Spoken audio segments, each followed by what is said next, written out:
Hey everyone, Jason Sherman here. In today's episode of Zero to CEO, I have with me an entrepreneur and scaling expert, Brandon Dawson. Welcome to the show. Thank you. Today's topic is to scale smart and grow your business in any economy. And that's really relevant because the economy is ups and downs and the pandemic kind of threw everybody through a loop. So let me just ask this before we kind of jump into what you're good at is what were the biggest changes in the overall economy in the past 3 years during the pandemic that really either messed up entrepreneurs or prevented people from starting businesses, or, you know, what was kind of like the challenge for people? Well, I think most business owners, when they're under $100 million in revenue, don't have very good financials. They don't have very good tracking methodologies. They don't have good metrics, and they don't have teams that are used to paying attention to those details in real time all the time. And so it's easy to feel things aren't necessarily going the right way, and then preemptively take actions that actually cause the negative impact in the business versus actually sticking with what you know works and measuring the impact and then making decisions based on facts. And so I saw a lot of businesses shut down or make proactive decisions that actually hurt the business. What kind of proactive decisions did they make that hurt their business? Firing employees or shutting off marketing or cutting costs and doing things that preemptively they thought they needed to do because things were going to end up becoming bad. And in reality, it was because of those things that things went bad. Wow. So they thought they were doing the right thing, but they ended up doing the wrong thing.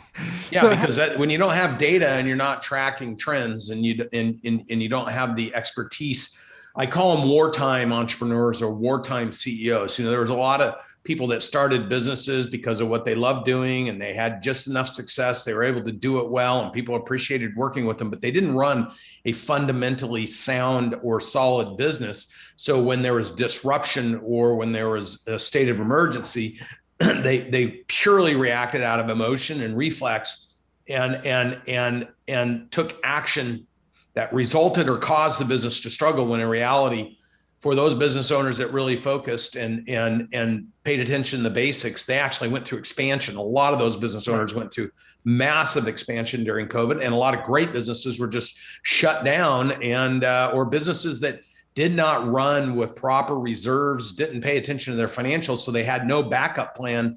They had no cash reserves, and so they were running thin, and then they immediately were put out of business. Yeah, and you mentioned that a lot. You're mentioning a lot about data and metrics and companies not really following trends and whatnot. So, I mean, being a data-driven business, at least in my opinion, is one of the most important things you can do. And by following the data, analytics, algorithms, whatever you want to call them, you'll be able to figure out what the market is, you know, what's working in your favor and what's not. So what are the tried and true approaches that you have found that work within a data-driven methodology that a startup, you know, we're talking businesses that don't have $100 million in revenue here. We're talking about the ones that have less than $1 million in revenue, most likely.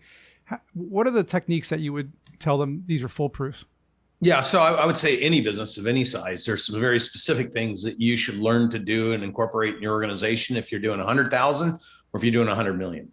And that is, you need to have an annual budget that sets your targets. You need to do quarterly reviews. How are you performing against the annual budgets? You need to understand revenue per employee so that you know how many employees based on the revenue the business generates that allows you to have your profitability. You need to know what that is. You need to know what your cash reserves need to be to have 30 days, 60 days, 90 days, 120 days, whatever, of cash in the bank in case your revenues went to zero due to a disruption. And you got to look at daily cash in and daily cash out to know if the net of those two numbers on a daily basis is positive. And if it is, you'll generate and create an algorithm inside of you that builds what's called entrepreneurial intuition. And that is the ability to know you're doing well without looking at too many data points, because the few that you are looking at are all indicating that you're all green lights go. And so I like to know every single month, what's our monthly target for revenue? And then every single morning, we report to the whole company on cash collected for the month compared to the best 2 other months we had in the business, so that everyone can see the algorithm that we're performing to target, we're underperforming. And then if you're underperforming, everyone has the 1, 2, 3 steps that they can do to increase activity, pull money forward. And so you got to have your organization on readiness mode all the time. And then when a crisis or emergency happens, you just watch those data points. And if there's no alerts, then you just keep going full steam ahead. But if there becomes alerts, then you go to what's the protocol when an alert comes on. So that's how we teach business owners to run their business at any level. And the sooner you learn that, the easier, more profitable your business will grow. It almost sounds like you need to be a CFO or an accountant to really manage this, because it almost sounds very financial to me. I'm hearing a lot of cash in, cash out, profits, and that kind of thing. Is that to you the most important part of running a business, is making sure the financials are running in order, or are you also looking at the data? When I meant data driven, I meant more like the market data. So like if you're a startup, like a tech startup, for example, and you're not revenue driven, there's a lot of consumer apps out there that don't make any money, but their user acquisition mode is really their bread and butter. Getting those first million users for their platform, for example. That's how you get investors, and that's how you get out. Yeah, in the market. well, you're talking about such a small group of people. I mean, Okay. Most of those people, if you never learn to make money in your business, you're never going to learn to make money. So, there are examples of businesses that never made money that became wildly valuable, but there's more examples. 97.3% of all businesses under 100 million fail every 10 years. 2/3 fail in the first 5. And so, a majority make us all feel really good here. Yeah, the majority of people who use that rationale, it's because they don't understand what it really means to build a business. So right. Techies that like to play with apps but never have a revenue model, they're going to go out of business anyway, statistically. Okay. So you think that, so you're saying number one. So you're saying number one is make sure that you have a revenue model. You're monetizing whatever it is that you're selling, whether it's a product, a platform, an app, or anything. You're saying first and foremost, revenue model. And how do you come up with those revenue models if there isn't one? For, like, say you're a founder and a lot of people out there, well, I have this great idea, but they're not financial people. They don't really know how to monetize. What do you tell those people? Yeah. So I would tell them before they go and raise money from friends and family, not knowing how to build a business and then having awkward Thanksgivings and Christmases, actually go study a business that's similar to what you're trying to do and follow the path of what they did and reverse engineer it. Because, there's 2 ways to operate, right? So I always tell, because look, here's the thing, and I might sound, crass in this arena, but I deal with the aftermath of people not being able to go back to family vacations or stuff because they pissed away all their friends and family's money, and now it's such an awkward situation, and then they don't know how to repair any of that. So what I tell people, why don't you prepare before you have to repair? And if you have a goal or ambition, or you have this desire, go find some examples of people who actually did it, learn how they did it, and recognize that if you're going to create something entirely from scratch that's never existed before, never been created before, which is highly probably unlikely that your intellect is beyond that scope, because there's so many people that have tried. I watch business owners grind for 10 years with their unicorn unique idea, only to roll it out and find out there's 100 of them already in the market because they just didn't do any homework. Right. Research is really important. Yeah, it is. Now, there are occasional times where people go innovate things. I have a kid that innovated something 3 years ago, and he just got paid $140 million for it. So, it does happen. I'm not suggesting it doesn't, but it's just rare. It's rare because, and you're right. A lot of people pitch me ideas and they're like, I have the best $1 billion idea. I do a simple Google search and I find, like you said, 5 or 6 of them. I'm like, did you see these? And then, of course, they'll try to defend and say, "Oh, well, mine's different because of this." And I'm like, "But it's really not." So you're saying really try to identify a target in the a market, a gap in the market that isn't being saturated, and try to add some sort of revenue stream to it by copying others in the market. Maybe not like yours, but in a similar industry. Is that And then how do you look? If I had a brilliant idea, how do you copy them? If I had a brilliant idea and I thought it was going to change the market, what I would do is I'd go find one of these businesses that has a business owner that's built it to 3, 4, 5 million, that doesn't have an exit strategy, that is tired of working, and I would buy their business. I'd do a deal with them. I'd learn that business for 2 or 3 years. I would buy that business. I would improve that business so I could generate cash, and then I would take the excess cash and I go build my dream.